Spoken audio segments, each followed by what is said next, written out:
The time has come to face the uncomfortable truth about violence at Notting Hill Carnival by Ada Akpala. Cher Maximen was stabbed in the groin while attending the Notting Hill Carnival last week, with her 3-year-old daughter present at the time. The Metropolitan Police confirmed her death last Saturday morning. In a separate incident, Musi Imnetu, a talented chef who had worked under the renowned Gordon Ramsay, lost his life due to injuries sustained in a brutal attack. While the Metropolitan Police have clarified that Imnetu's attack did not occur at or during the carnival itself, the proximity of the incident, both in location and timing, has led many to draw connections to the event. The attack was said to have taken place at a nearby venue hosting carnival-related activities.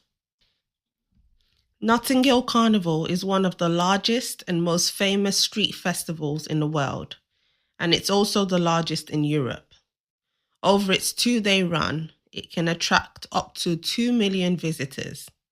According to the organizers, part of their mission is to deliver an event of immense value, both culturally and economically, while also providing a safe and spectacular experience. And the carnival is a safe event. Given that it attracts millions of people, the number of arrests and incidents remains proportionally low. Only a small fraction of bad actors, intent on causing mayhem and disorder, engage in problematic behavior.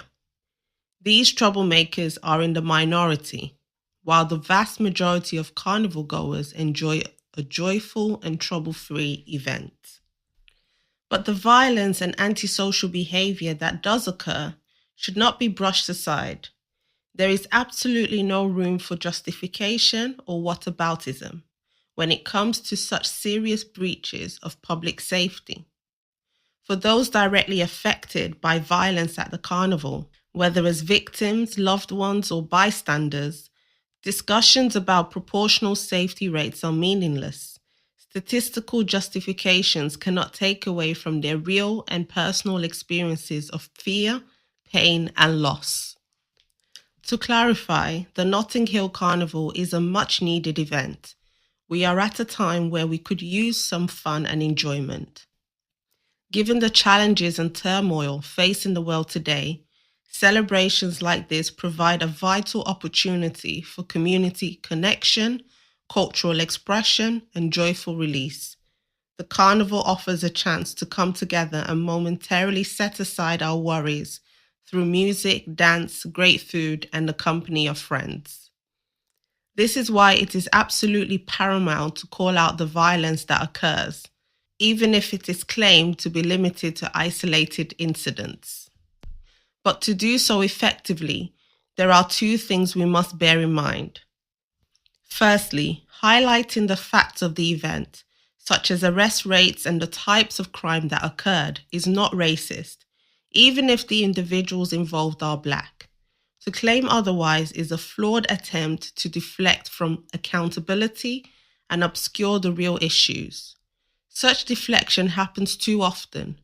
For example, defenders of the event criticize those who share videos of disorderly conduct that take place, accusing them of spreading propaganda to malign a community. However, the real concern should not be the videos being shared, but the behavior they capture. How can it be considered propaganda when the videos are simply reflecting real events?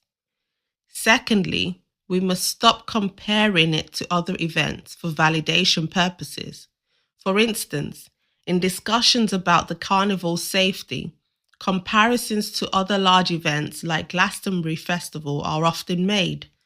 While it's true that crime is statistically higher at the festival, considering the ratio of attendees to incidents, there is actually less chance of being a victim or in the vicinity of a stabbing at the festival. Personally, a stabbing is one of the most egregious things that can happen at any event. This year alone, there were 8 stabbings and 18 offences related to the possession of a deadly weapon at the carnival. It's reaching a point where stabbings and knife-related incidents seem almost expected at Notting Hill Carnival, but this shouldn't be the case. If we don't want stabbings to be essentialized as part of Black culture, we should worry less about the racists who insinuate that this is a Black problem and more about the stark reality that Black people are overrepresented both as perpetrators and victims of knife crime, both at the carnival and beyond. Progressives seem to love statistics until they are confronted with uncomfortable truths.